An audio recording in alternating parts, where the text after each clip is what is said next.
Assalomu alaykum, hurmatli yurtdoshlar, qadrli pensionerlar va pensiyaga chiqish arafasida turgan aziz do'stlar. Bugun siz aynan sizning hayotingizga jiddiy ta'sir ko'rsatishi mumkin bo'lgan yangi pensiya qonunchiligi haqida batafsil bilib olasiz. Kimlar xavf ostida qolishi, kimlar uchun esa pensiya miqdori oshishi mumkinligi borasida to'liq ma'lumotlarga ega bo'lasiz. Aks holda jiddiy moliyaviy yo'qotishlarga duch kelishingiz mumkin. Bu videoni oxirigacha diqqat bilan tomosha qiling, chunki har bir daqiqa sizning kelajakdagi farovonligingiz uchun muhimdir. Tasavvur qilingi, o'nlab yillar davomida halol mehnat qilib, butun umringizni jamiyatga xizmat qilishga bag'ishlagansiz. Nihoyat munosib dam olish va tinch-xotirjam hayot kechirishni kutgansiz.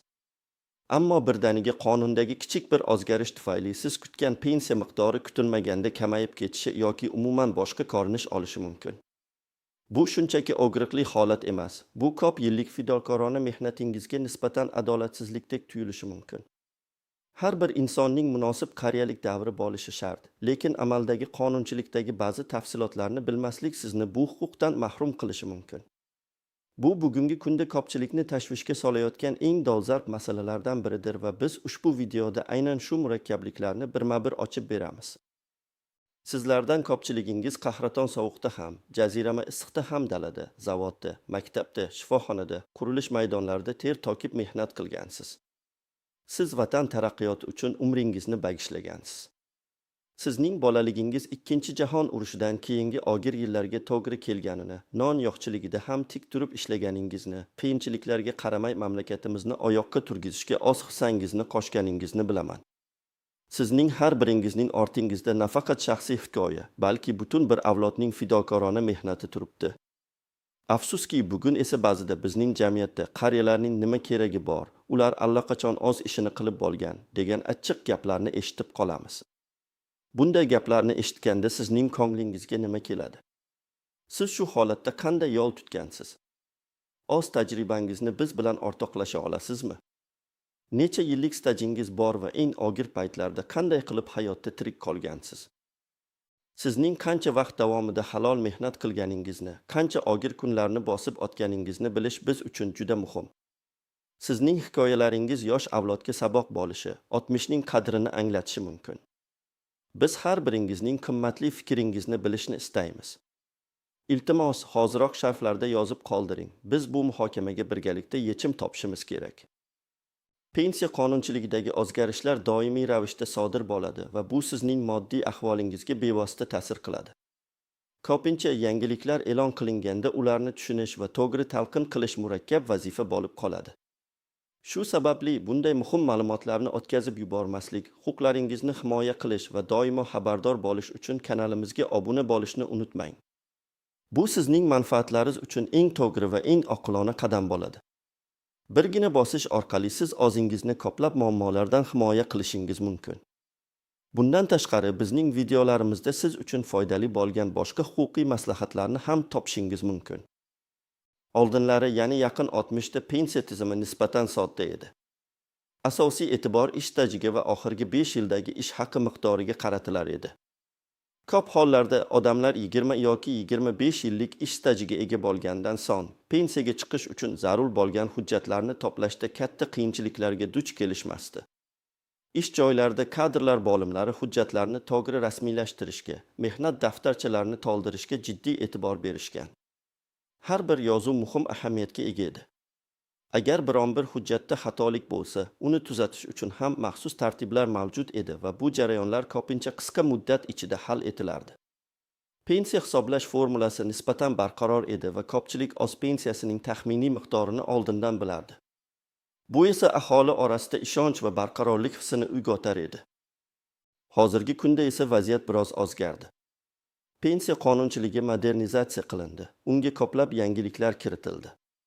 Endi nafaqat ish staji va ish haqi, balki individual pensiya hisoblari, ijtimoiy ajratmalar, shuningdek, shaxsiy jamg'arma hisob varaqlaridagi mablag'lar ham hisobga olinadi.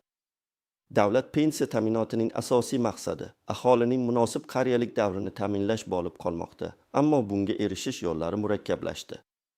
Bu murakkabliklar asosan tizimni yanada adolatli va shaffof qilishga qaratilgan bo'lsa-da, ba'zi hollarda aholining tushunmovchiliklariga yoki haqqoniy pensiyasidan mahrum bo'lishiga olib kelishi mumkin. Ayniqsa yangi qonunlarning har bir jihatini tushunib yetish, unga amal qilish oddiy fuqaro uchun ancha qiyin bo'lib qoldi. Axborot texnologiyalarining rivojlanishi bilan birga hujjatlashtirish jarayonlari ham raqamli tizimga o'tmoqda. Bu esa ba'zi bir keksa yoshdagi yurtdoshlarimiz uchun qo'shimcha qiyinchilik tug'dirishi mumkin. Avvallari hamma narsa qog'ozda bo'lgan, sizda qolingizda isbot bo'lardi. Endi esa ko'p ma'lumotlar elektron tizimda saqlanadi. Bu esa bir tomondan qulaylik bo'lsa, ikkinchi tomondan, agar sizning ma'lumotlaringiz noto'g'ri kiritilgan bo'lsa yoki umuman kiritilmagan bo'lsa, vaziyatni yanada murakkablashtiradi. Davlatimiz ijtimoiy himoya tizimini takomillashtirishga intilmoqda, ammo har qanday islohotlar o'ziga xos muammolarni ham olib keladi. Bizning vazifamiz sizni bu muammolar bilan yuzma-yuz kelishdan himoya qilishdir.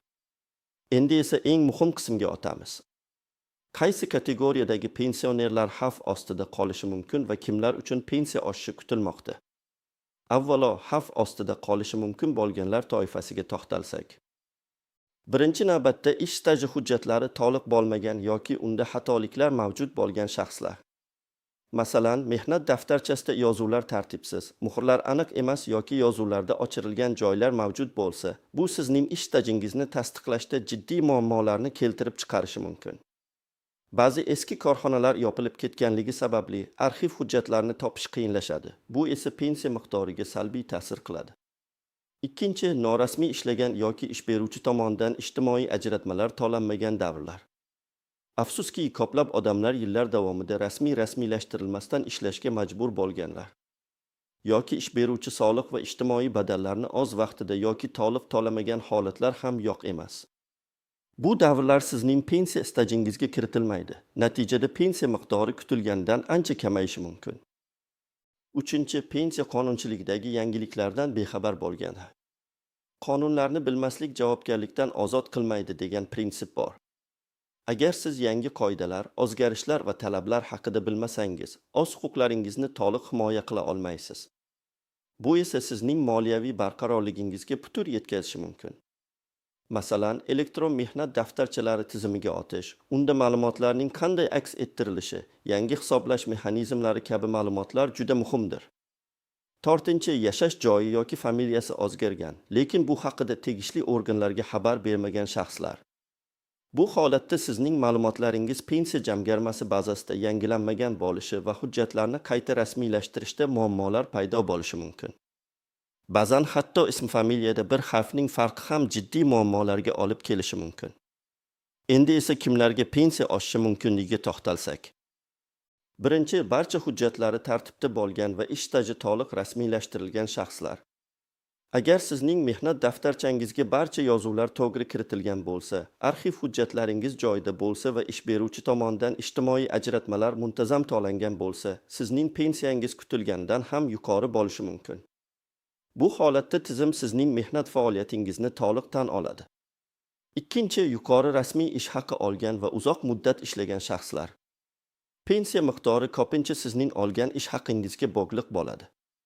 Yuqori oylik maoshdan muntazam ravishda ijtimoiy ajratmalar to'langan bo'lsa, bu albatta pensiyangiz miqdoriga ijobiy ta'sir qiladi. Shuningdek, belgilangan minimal stajdan tashqari har bir qo'shimcha ish yili ham pensiya miqdorini oshirishga xizmat qiladi. Uchinchi, ayrim imtiyozli kasb egalari va davlat xizmatchilari. Pedagoglar, shifokorlar, madaniyat xodimlari, huquq-tartibot organlari xodimlari kabi sohalarda faoliyat yuritgan shaxslar uchun maxsus imtiyozlar va qo'shimchalar mavjud bo'lishi mumkin. Bu imtiyozlar davlat tomonidan ushbu kasblarning jamiyat uchun muhimligini e'tirof etish belgisi hisoblanadi. Shuningdek, davlat xizmatida uzoq muddat ishlaganlar uchun ham qo'shimcha imtiyozlar nazarda tutilgan bo'lishi mumkin. To'rtinchi, pensiya yoshiga yetgan bo'lsa-da, ishlashni davom ettirgan shaxslar. Agar siz pensiya yoshiga yetganingizdan keyin ham ishlashni davom ettirsangiz va ijtimoiy ajratmalar to'lashda davom etsangiz, pensiyangizga qo'shimcha ustamalar qo'shilishi mumkin. Bu davlatning faol keksalik siyosatini qo'llab-quvvatlashga qaratilgan harakatidir. Har bir qo'shimcha ish yili sizning pensiya miqdorini sezilarli darajada oshirishga xizmat qiladi. Hayot doimiy o'zgarishlardan iborat. Pensiya tizimi ham mamlakat iqtisodiyoti, demografik holati va ijtimoiy ehtiyojlarga qarab doimiy ravishda yangilanadi. Bu o'zgarishlar bir tomondan tizimni yanada adolatli va barqaror qilishga qaratilgan bo'lsa, ikkinchi tomondan ba'zi odamlar uchun kutilmagan qiyinchiliklarni keltirib chiqarishi mumkin. Shuning uchun har bir pensioner o'z huquqlarini bilishi, qonunchilikdagi yangiliklarni kuzatib borishi va kerak bo'lganda mutaxassislardan yordam so'rashi shart. Davlatimiz har bir fuqaroning munosib qariyalik davrini ta'minlashga intilmoqda, ammo bu yo'lda shaxsning o'zi ham faol ishtirok etishi, o'z manfaatlarini himoya qilish kerak. Hech kim sizning pensiyangizni sizdan yaxshiroq bilmaydi va uni himoya qilishga sizdan ko'ra ko'proq qiziqmaydi. Aziz tomoshabinlar, sizningcha pensiya tizimidagi eng dolzarb muammo nima? Balki siz ham qandaydir qiyinchiliklarga duch kelgandirsiz. Masalan, ish stajini tasdiqlashda, hujjatlarni yig'ishda yoki pensiya miqdorini hisoblashda. Yoki aksincha, kimdir yangi qonunlardan foyda ko'rganini, pensiyasi oshganini yoki imtiyozlarga ega bo'lganini aytib bera oladimi? Sizning shaxsiy hikoyalaringiz va tajribangiz boshqa yurtdoshlarimiz uchun juda qimmatli bo'lishi mumkin. Bizga o'zingiz duch kelgan muammolar yoki aksincha erishgan yutuqlaringiz haqida sharhlarda yozib qoldiring. Sizning har bir fikringiz biz uchun muhim va bu bizga kelajakdagi videolarimizni yanada foydali qilishga yordam beradi. Biz sizning fikr-mulohazalaringizni kutib qolamiz. Xo'sh, bu vaziyatdan qanday chiqish mumkin? O'z pensiyangizni himoya qilish va munosib hayot kechirish uchun nimalarga e'tibor berish kerak? Mana siz uchun bir necha aniq tavsiyalar. Birinchi, hujjatlaringizni to'liq ko'rib chiqing. Sizning mehnat daftarchangiz, diplomlaringiz, nikoh guvohnomangiz, tugilish guvohnomangiz va boshqa shaxsni tasdiqlovchi hujjatlaringizni tartibga soling. Ularda biron bir xatolik, noto'g'ri yozuv yoki o'chirilgan joylar bormi? Agar shunday bo'lsa, zudlik bilan ularni tuzatish choralarini ko'ring. Arxivlardan kerakli ma'lumotlarni so'rang. Har bir hujjatning nusxasini olib, asl nusxalarini ishonchli joyda saqlang. Ba'zida hatto birgina ma'lumotning yo'qligi ham jiddiy muammolarni keltirib chiqarishi mumkin. Ikkinchi, ish stajingizni aniqlang va tasdiqlang. Pensiya fondining hududiy bo'limlariga murojaat qilib, o'z ish stajingiz haqidagi ma'lumotlarni tekshiring.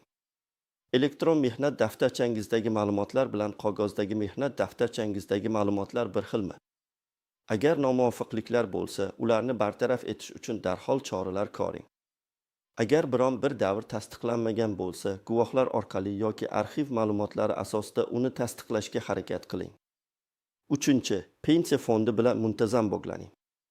Siz yashayotgan hududdagi pensiya jamg'armasi bo'limiga murojaat qilib, o'z pensiya hisobingiz holati, unga kiritilgan ajratmalar va kutilayotgan pensiya miqdori haqida ma'lumot oling.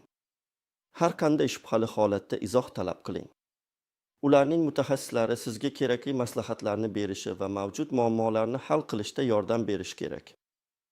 To'rtinchi, yurist maslahatini oling. Agar sizning holatingiz murakkab bo'lsa, masalan, ish stajini tasdiqlashda jiddiy muammolar mavjud bo'lsa yoki sizga hisoblangan pensiya miqdori qoniqarli bo'lmasa, professional yuristga murojaat qilishdan tortinmang. Malakali yurist sizning huquqlaringizni himoya qilishda va qonuniy yo'llar bilan adolatga erishishda yordam bera oladi. Ba'zan birgina to'g'ri maslahat butun vaziyatni o'zgartirishi mumkin. Beshinchi, shikoyat qilishdan qo'rqmang. Agar sizning huquqlaringiz buzilganiga ishonsangiz, tegishli organlarga, masalan, prokuratura, adliya organlari yoki sudga shikoyat qilishdan tortinmang. Sizning har bir huquqingiz qonun bilan himoya qilingan. Bu jarayon bir oz vaqt talab qilishi mumkin, ammo natijada siz adolatga erishishingiz mumkin. O'z haqqingiz uchun kurashing. Har bir fuqaroning huquqiy himoyalanganligi davlatimizning asosiy vazifalaridan biridir. Aziz yurtdoshlar, biz videoning boshida yangi qonun. Barcha pensionerlar buni bilishi shart, aks holda degan edik. Endi siz aks holda so'zining ortida qanday xavflar yashiringanini, qanday moliyaviy yo'qotishlarga duch kelishingiz mumkinligini va shuningdek, pensiya miqdorini oshirish uchun qanday imkoniyatlar mavjudligini tushundingizmi? Va eng muhimi, siz bu ma'lumotlarni eshitgandan so'ng o'z pensiyangizni himoya qilish uchun qanday harakatlarni amalga oshirasiz? Ehtimol, barcha hujjatlaringizni qayta ko'rib chiqarsiz yoki mutaxassis bilan maslahatlasharsiz. Yoki siz allaqachon barcha xavf-xatarlarga to'liq tayyormisiz va pensiyangiz bilan bog'liq hech qanday muammoga duch kelishga tayyor emassiz? Javobingizni sharhlarda kutamiz. Sizning har bir fikringiz biz uchun juda muhimdir. Keyingi videolarda ko'rishguncha o'zingizni asrang va huquqlaringizni biling.